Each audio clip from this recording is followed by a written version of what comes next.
George Wendt, Cheers. Did you watch Cheers? Yeah. Norm. Norm from Cheers. Yeah, George Wendt. Yeah. He was 76. Yeah. Cheers was on the air for those young kids. Is he German? German?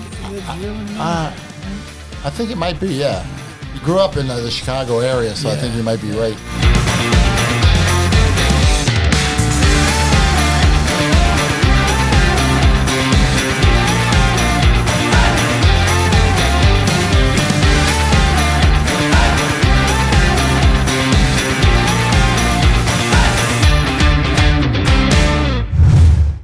Good afternoon, everyone. Welcome to another episode of the TomCast. I'm the Tominator, Tom Cherichello. Big Joe's with me today. Hey, Joe. How you doing, Tom? All right, I'm doing okay. Good. Molly can't be with us today. Apparently, somebody hacked her bank account, so she's getting that straightened out. Guess that happens a lot. People hack bank. They do that for a living, you know? Yeah. It was like Google and some other bunch of different things that I had to get shut down my account.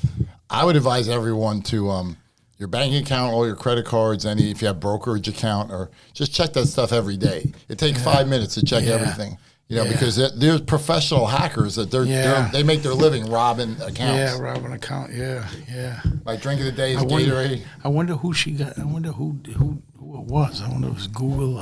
I don't know. I got Gatorade Zero. Gatorade? Oh, yeah, I like the Gatorade. You know why they call it Gatorade, don't you? Why?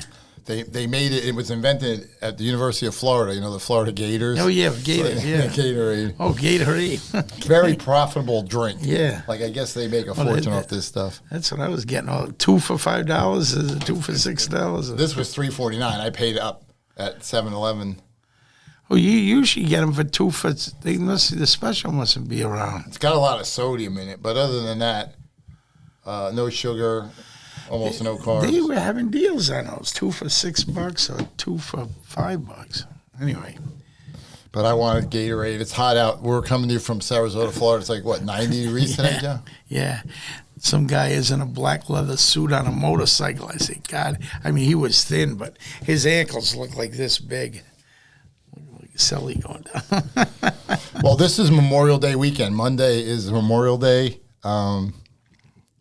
We pay tribute to the men and women that gave their lives for our country.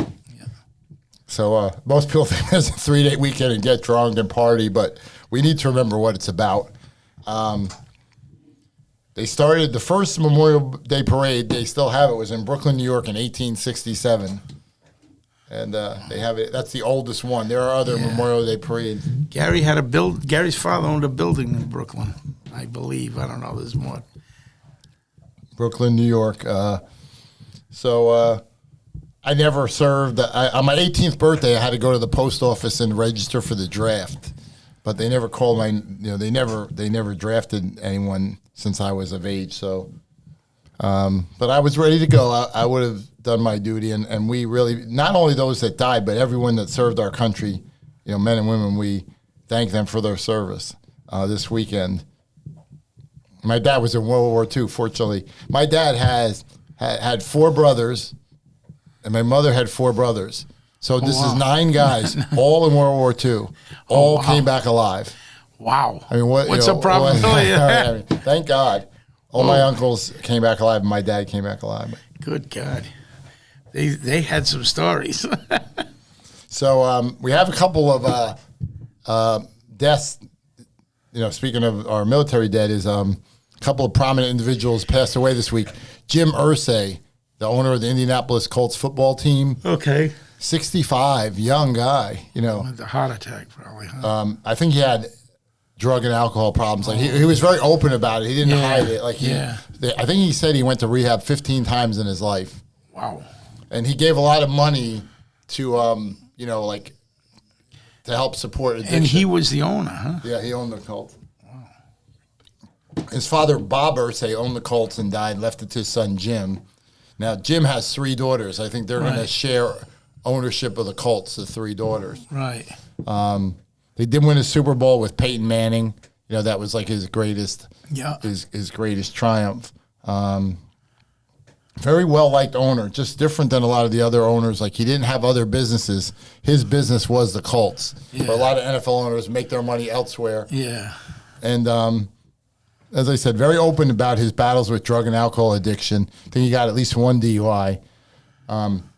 For those that I think every family, in my opinion, probably, if not, a brother, sister, aunt, uncle, cousin, has experienced addiction. Yeah. And I think for years, like when I was a kid, that was something people were, looked down upon. Yeah. I think it's not something to be ashamed of. Like, yeah. people have to realize that there is. We had our. It's more prevalent than you think. It's way more prevalent. I think every family, whether it's drugs, alcohol, gambling, sex addiction, is actually big.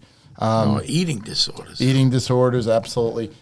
It's nothing to be ashamed of, and people have to remember. I'm not a medical professional. We had one on. You weren't on that episode. Rick Benson, the owner of a gambling episode that we did. Yeah. There's help out there for all these things. If people just reach out and get it, you can overcome your addictions. And that's Jim Irsay supported that. All right, so rest in peace, Jim Irsay, and also George Wendt. Cheers. Did you watch Cheers? Yeah. Norm. Norm from Cheers. Yeah, George Wendt, yeah. He was 76. Yeah. Cheers was on the air for those young kids. Is he German? German name? I think it might be, yeah. He grew up in the Chicago area, so I think you might be right. Yeah. But the show was on from 82 to 93. Tremendously successful show. Like, a lot of young kids are discovering that on, like, Netflix. Yeah. A lot of kids are discovering shows that we watched. Yeah. Because of the streaming apps like Rockford Files, Columbo, they were all whatever. good. And so George Wendt, rest in peace. 70. Everybody loved Norm. I think who watched that show. Yeah. He was the beer drinker on the show. Had his own bar stool that he sat at every day. Yeah, right on the end there. But he was a funny guy. I think he was nominated for 6 Emmy Award is for television. Like they have the Academy Awards for movies. Yeah. I don't believe he ever won, but he was nominated for 6 Emmy Awards for playing Norm. We were coming out of now we were over at the Hyatt, and I said back then we got in the I had gone to this was years ago. I had gone to Hawaii, and I was drinking these ladies. They were drinking Bailey's coladas. They're pina coladas with Bailey's. So I said, Gary, we got to get a Bailey's colada, and something was broken at the Hyatt. We went to the Ritz, so we see Cliff. We're going up the stairs, and Cliff is coming down the stairs. Hey, I yell out, "Hey, how's Norm?" And he said, John Rathensberg. He goes, "Oh, Jesus, what an idiot I am." So we're going in for a Bailey's colada, and we see Cliff coming down the stairs, and we're going up the stairs. For those who don't know, not Cheers friends, there was an actor, John Ratzenberger, who was on the show, and he was Norm's best friend. Yeah. They sat at the bar and drank every day. So you saw him in person. I'm sure he must have got tired of hearing that. Yeah, how's Norm? But I guess he lived the rest of his life off that show. He was always the sidekick there. So my birthday was 2 days ago. And we had a great birthday party. I want to thank all my friends for coming out. God knows you and I celebrated pretty hard. Well, there's a famous quote. Many people attribute it to Mickey Mantle, the Hall of Fame baseball player. He wasn't the first to say this. I think he popularized it. Mickey Mantle was a hard party guy, hard drinker. Right. And he said, if I would have known I would have lived this long, I would have taken better care of myself. So if I would have known I would have lived this long, I would have taken better care of myself. But I said it. I gave a little speech on my birthday, and I said to my friends, like, when you're a young guy, at least for me, I don't speak for other people, I measured success in life on how much money was in the bank or how many women were in my bed. But now I measure success in life on the quality of the friends I have and what I could do to help other people. And I'm doing great in both those areas. Like I have such great friends, and fortunately, I'm not perfect, but I am able to help a lot of people as an attorney when they're in trouble in some way, and that is a great. Certainly, yeah. I give you kudos on that. You got tens across the board. If I had to rate you, not that I'm gonna, but that's what you get. Well, I appreciate that. I mean, I'm not saying no attorney wins every case. and if I can't do the job, it just eats at me. Fortunately, it doesn't happen often, but the other side that we're up against in a lot of these things, they fight us hard. They spend a lot of money, to avoid paying. So if I can help people, I just can't, unless you know the feeling that's the greatest feeling in the world. Sunday, changing gears a little bit to some sports stuff, is the Indy 500. Now, it's the 109th running of the Indy 500 auto race. I'm not a racing fan, but it is. I talk about when I mention the Kentucky Derby or the Super Bowl or the World Series or the Indy 500 is something I think if anyone has the opportunity to do once in their life, even if you're not a racing fan, it's like they call it a slice of Americana. Yeah. It's just one of those events that our country is about. Oh, you've been to it? Yeah, one time. Have you? It's very loud, and it's crowded as could be. And they raise, same thing with the Kentucky Derby. They raise the prices on your hotel room, Right. But you just take it in, even if Yeah. you don't really care who wins. Yeah. It's just something to take in. Yeah, I've never been to a Daytona 500 or an Indy. Now, what's considered the bigger race, the Indy 500? Well, there are different types of cars. Like the Indy is what they call Indy cars. The Daytona 500 is what they call stock cars, which are more like regular cars that we drive. Oh, okay. Not totally, but more. Oh, okay. I didn't even know that. So that's just what I know about racing. But to answer your question, it's probably, I'd say, a tie. Like they're both at the top of their specific areas. And they're both probably majors. You consider those majors. They're, if you're a stock car driver, Daytona's the race, the Great American Race. And if you're an Indy car driver, the Indianapolis 500. Indy's been around longer. This is the 109th. Okay. And they call the track the Brickyard in Indianapolis is where they run the race. Okay. So I think it starts at like 12:30 on Sunday. So if anybody's, there's probably not a whole lot on you. Check some of that out. This is a little bit of old news, switching gears to golf. As you're aware, the second major tournament is the PGA Championship. Scotty Scheffler kind of dominated. What you say? Yeah, he did, but I'll tell you what, he had a rather the toughest part of that course is 16, 17, 18, and he played that 2 under the last day. He only had like a one. He ended up with like a 4 or 5 shot lead going into the last day. I can't even remember the exact lead, but it ended up closed. The gap ended up getting all the way down to tied with him and Rahm. John Rahm made a real pressing start up until 10. Then Scotty played horrible. He kept I think he hit 9 out of 10 shots. Maybe hit one fairway in the first 9 holes, and then because I watched quite a bit of it. And then he birdied 10. Then I think maybe Rahm parred or maybe lost one, and then it blew up to 3. And then by the end of the tournament, I think he won by 5 at the very end. He opened it back up again. It was a little bit reminiscent of the Masters. DeChambeau had closed it a little bit and then blew it back, and then McIlroy blew it open. Well, I guess he is the number 1 ranked player in golf, right? Scotty Scheffler. Yeah. He kind of started the year off a little slow. Yeah. But it seems like he's peaking now. I mean, he pretty much, he had a pretty wide lead, I think, in the second, third round. Yeah, he did. Yeah.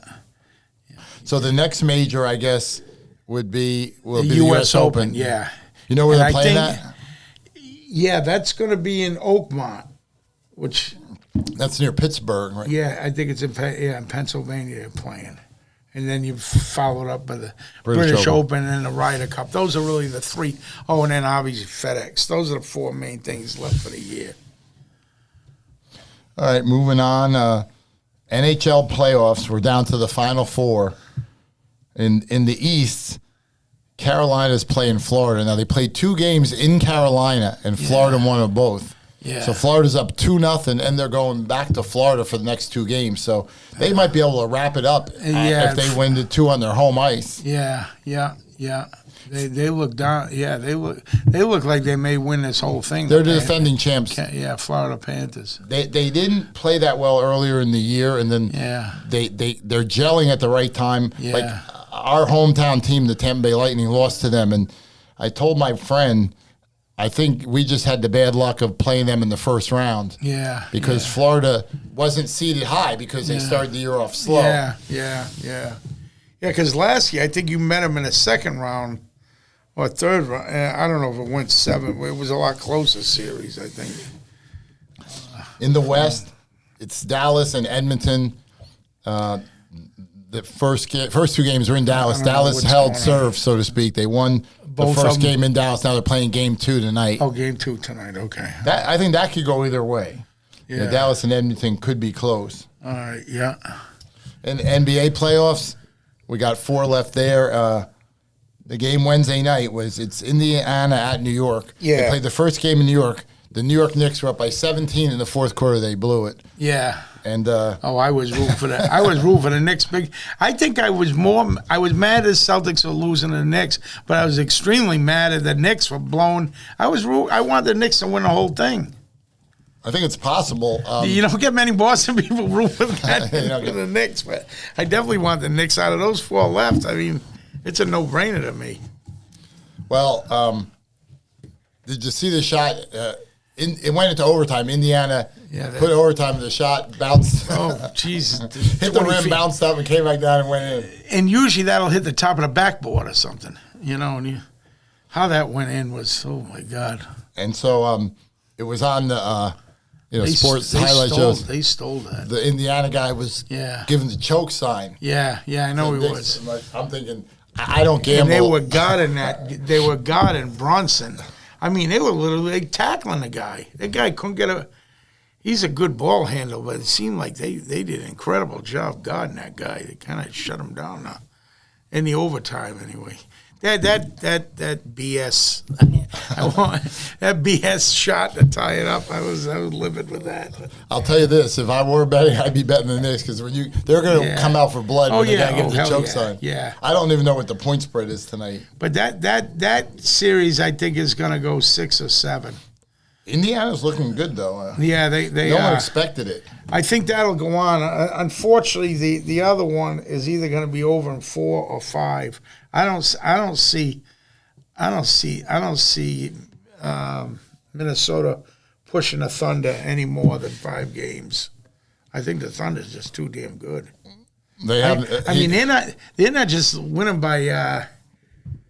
Well, they did have the one series with Denver, but for whatever reason, but for the most part, they're blowing people out. They are looking great. Yeah. Their star player Shea Gilgeous-Alexander, he was just named MVP on Wednesday of the NBA. Yeah.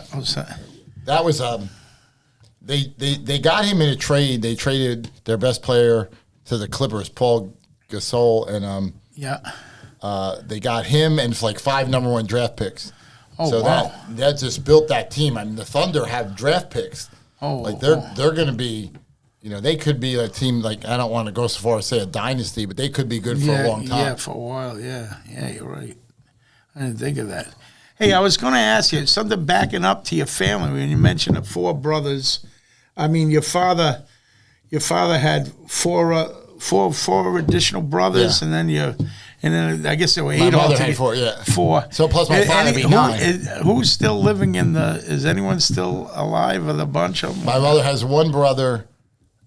He lives in Jupiter, Florida. Oh, he does live in Jupiter. And I want to say he might be 100. Wow. 99 or 100. Good for him. But he's the only one that's still surviving. alive. Okay, of the 9, huh? Yeah. Wow. You don't see too many World War II veterans still living. No. That's quite a dynasty. Because think about it, the war ended in 9 people. Everybody survived the war. And some were in the Pacific and some were in Europe. But think about it, the war ended in 1945, so that's 80 years ago. And if you went in when you were 18, which a lot of guys back then lied. Oh yeah, they were underage. They wanted to fight. Well, like Wheels, they took off to Canada. So. But anyway, so you know, the youngest guy in theory that was in World War II would be like 98 now. 98, yeah. Unless you were Yeah, underage. I wanted to ask you that question earlier, and I said, I'll get around to it at the end of this. That's unusual, that. It's pretty damn good. And I thought about that, not when I was a kid. I thought about that when I became an adult, like, you know, like when 9 guys go, Yeah. and none came back. You know, I mean, Yeah. my father had bad feet, Yeah. like for life from the war, Yeah. because of frostbite. Oh, yeah. And you know, he was in pain most of his life, Yeah. and he just dealt with it. But nothing like anyone was crippled or Did anything they like have that. to cut off any of his toes? He told me that one doctor wanted to amputate his feet, and another doctor, a British doctor, said, "We will not. Yeah. We will save this man's feet." Now, can you get like gangrene and all that stuff? Well, that's what he was in the Battle of the Bulge. I think he was in foxholes like 50 below zero. Oh, yeah. Oh, Jesus. Good God. Damn. That was some of the most brutal fighting. Yeah. It certainly was. So the NBA, we're down to, it looks like Oklahoma City, you know, is going to be Is tough. a definite against either Indy or Knicks. That's hard to predict, that one. I would have given the advantage Knicks, but haven't stolen, and I will say stolen the first game. Now I don't know. Now I think it's a 50-50 job. One thing I learned in sports from when I was a kid, I've been a sports fan since I was a little kid, and as I've gotten older and more knowledgeable about the games, is coaching is such a big, like, it just seems like team gets the right coach and they win. Right, like, right. Look at Rick Pitino, the basketball coach, college. Right. Everywhere he goes, he wins. Yeah, The team is not He that was good. in Louisville. Yeah, I mean, even now he's at St. John's. They were great Kentucky. this year. He was at Kentucky. Yeah, he won it. I mean, Where was he prior to Kentucky? New York? he coached the Knicks and the Celtics. Yeah. He coached Louisville and Kentucky. Yeah. Now he's at St. John's, and he was at St. John's, I think Siena before St. John's, a small school in. Oh yeah, in New York. yeah. Okay. And but basically everywhere he ever went, he won. Is Siena where he first started coaching? No, that was later. Oh. I think he first started. I want to say Pitino was Providence. He coached. I think he might have coached Boston U and then Providence. I think he coached Boston University. I think his first coaching job was actually Hawaii. It was just like a very brief period. Oh, was it? And then I want to say Boston U, and then Providence. He had his first major success was Providence. I think he took them to the Final Four. Yeah. I think, you know, speaking of Pitino, I was at I think it was Nico and Chrissy, Gary's uncle, and me and Jimmy. We were actually at the game, and I think one of Jimmy's, I think it was maybe Joe Kelly or somebody, but Pitino was right behind us in like a box or something. I went to 2 games with Jimmy somehow. The old field there next to Fergie's. I knew. And Pitino was right in there. Very, very, I don't know if he still is. He was very big into horse racing. Like, he owned some really big-time race horses, Rick Pitino. He invested in horse racing. You know how that started when he was at Kentucky? Yeah. You know, he got down there and he fell in love with horse racing. I don't know if he still owns horses, but... He got in some trouble in Louisville, yeah, right? I guess with a woman who wasn't his wife in a restaurant. Yeah. And, you know... yeah. Consensual from all accounts, I think, but, you know, I think he was doing stuff he shouldn't have been doing in a restaurant. Yeah. Okay, we'll leave it at that. We're not here to despair. I love Rick Pitino. Yeah. Shout out, Rick gets the invite to come on the program. Yeah. I need to give some shout outs for people. Rick Pitino, you get the airfare, hotel, and Hooters package. Dipsy Do, what's his who am I thinking of? Vitale. You know, Dick Vitale lives locally. Dick, I'll give you the shout out. I've seen it at Broken Egg. I've seen it at Broken Egg. I don't know how many times. He's a Jersey guy. Old Broken Egg. We both are from New Jersey. Like, I remember Dick Vitale was an assistant coach at Rutgers. Yeah. This is like the early 70s. I was a really young kid. Yeah. And and they didn't give him the head coaching job. Yeah. And they gave it to someone else, and he went to the University of Detroit. Yeah. And he turned Detroit into a really good program. And I remember they had a guy named John Long, really good scorer, and I think they had a guy named Terry Durod. My memory is as sharp as when I was a kid. But he turned them around. So then the Detroit Pistons hired him. And I remember their marketing slogan, his name is Vital.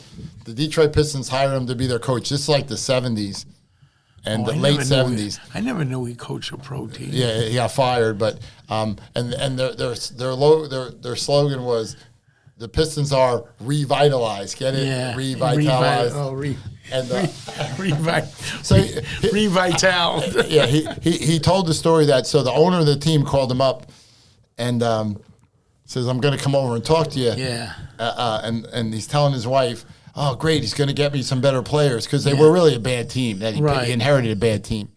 And he thought, the owner's coming over and saying, I'm going to get you better players. The owner came over and told him he was fired.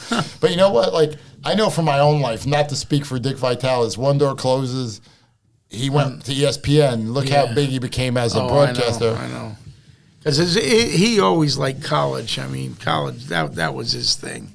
I mean, he had 5 newspapers, one piled on top of the other, and just probably read them cover to cover.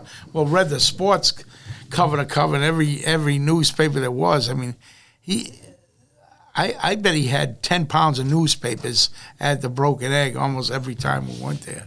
Well, I mentioned earlier, like, what Jim Irsay does for addiction, and it's, did for addiction, and contributed money, and that was great. And Vital, it's about cancer. Yeah. Like, he has a gala in Sarasota every year at the Ritz-Carlton, the Dick Vitale very expensive gala. Yeah. I guess it's pronounced gala. Showing me I'm a street guy. Yeah, I pronounce it gala, too. They bring celebrities there, and you give money. Like, I thought about buying a table, like a Tominator table, but it was like, it's a lot of money. I think it was like $100,000. No, I don't think it was that much, but a table was maybe 15 grand or something like that. I don't know. Yeah. But I didn't know it was like $5 grand a head. I'm not in the league with these guys. I didn't know it was like $5 grand a head or something to that effect. But it's a great cause, and he's raised like a ton of money for cancer. Yeah. For cancer research. Yeah. And I think we talk about every family has encountered addiction. I think every family's encountered cancer. Yeah. Like, can you name it? I mean, my own family. Yeah, my youngest brother died, colon cancer. My father's father died of cancer. Yeah. Terrible. A lot of cancer. So shout out to Dick Vitale. We'll take you to the Broken Egg after the show, before the show, and we'll even send a limo for you, and we'll even write a check for cancer research from Tominator Law. And I think, if I'm not mistaken, he's still hanging out the Broken Egg in Lakewood Ranch now, right? I heard that. Here? No, I think it's Lakewood Ranch. He was in Lakewood Ranch Broken Egg. It used to be at the one down there. There used to be down there the Blue Q. That one he didn't hang out as much, but there was another one in Sarasota on the Key when I first started going there. But I think Dick will be impressed with my knowledge of New Jersey, like college basketball, and he started out as a New Jersey high school coach. Yeah. So I'll be able, the names that I would, Dick, if you came on the program, the names that I will throw at you, you will be like in shock. So we give you the open invite to come on the program and talk about, there's so many things we could talk about, like with this name, image, and likeness, and guys are playing 1 year and then going to the pros. And, it's the college basketball is not the same as when Dick was coaching. No, it definitely is. The University of Detroit. Vitale is much more liked than I ever initially thought. I mean, he's a good guy. First of all, I thought, God, who is Terry this? Tyler, that's who he had. John Long and Terry Tyler, and Terry Durod. He had some really good players. I think I remember Durod. I think I remember that name. They all went to the NBA, but none of them were really big time NBA players. But he had some talent on those teams. I think he only coached Detroit for a couple years until the Pistons hired him. Yeah. So next, moving on. It's not televised, which is kind of, I don't want to say sucks. I think it would really get huge ratings, is the P. Diddy trials moving on. Oh, yeah. Well, what is going on? You're going to have to talk on that, because I absolutely well, the big witness, the star witness for the state, They can't was find his him? ex-girlfriend, this woman named Cassandra Cassie Ventura. Like, he dated her for like 12 years on and off. And she's nowhere to be found? No, she's around. She testified for 4 days. And she's a witness against him, saying that he was controlling her and forced her to have sex with prostitutes, male prostitutes, and, you know, and forced her to do stuff and this and that. And then she ended up suing him, and they settled for $20 million. He paid her $20 million. So God, that's got to prove him just about guilty right there. Well, I don't know. Like, I don't like to. I'm an attorney. I'm not licensed to practice in New York, and I don't do criminal law anywhere. It's not my specialty area. But I don't know. They're charging him with like all kinds of like sex trafficking and stuff. And this was a consensual relationship for many years. Yeah. Like, she would split up with him and get other boyfriends, even some famous boyfriends, and then go back to him. So you wonder the credibility is up there. You wonder if it's. I mean, I'm not saying anything. You know, a lot of women control men too. You know, I mean, I know guys that their wife controls their every move. Yeah. I'm sure you know guys like that. I mean, I'm just saying. I'm not going to mention any names. I'm not going to mention any names. But so like, I don't know. I'm not defending him. A lot of really crazy stuff has been alleged. But I'm just saying, with this girl, she was with him for a long time voluntarily.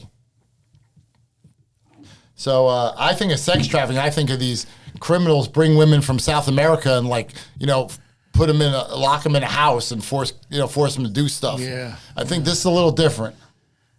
But we'll see, because supposedly she's their big witness. Yeah. I mean, we'll see what the state comes up with next. I guess what I'm saying is, I have not watched this. I'm only going by what I read in the paper. I think he might walk. Yeah. I wonder if it's a lot of orgies and stuff like that they're, you know, and if people are showing up at their house, well, hell, they're just as guilty as he is. Mm-hmm. So maybe he might, we'll see what happens with it, but that trial's going to go on for a while. I mean, we're only like week 2. Yeah. They expected to go like 8 weeks, but I mean, with what he's being charged with, like sex trafficking and transporting people for sex and RICO violation. RICO was signed into law by Richard Nixon in 1970, basically to go after organized crime. Right. And they've expanded RICO to go after basically everybody for everything, it seems like. Right. But he'd get life if he's convicted of all this stuff. He could get life, you know. So, but I don't know. I'm not defending anything he may have done or allegedly did, but it just seems like, I don't know. I don't think they have the strongest case in the world. Well, we'll see what happens with that. A long way to go, like I said. So I just wanted to say this before we wrap it up. Everybody, have fun this Memorial Day weekend. Enjoy your 3-day. You know, hopefully you don't have to work. We might work part of the day Monday. We want to take care of our clients. That's right. Yeah. But we're doing a half. Enjoy a barbecue or have a few drinks. Don't drive if you drink. If you mess with fireworks, be very careful. Like, there's so many fireworks when people's hands are blown off, fingers are blown off, or eyes are going on. Just be careful with that. Make sure you have adult supervision, and enjoy the holiday. And again, let's remember those that gave their lives. Yeah. All right. Well, thanks, everybody. Well done. Well done, Doctor.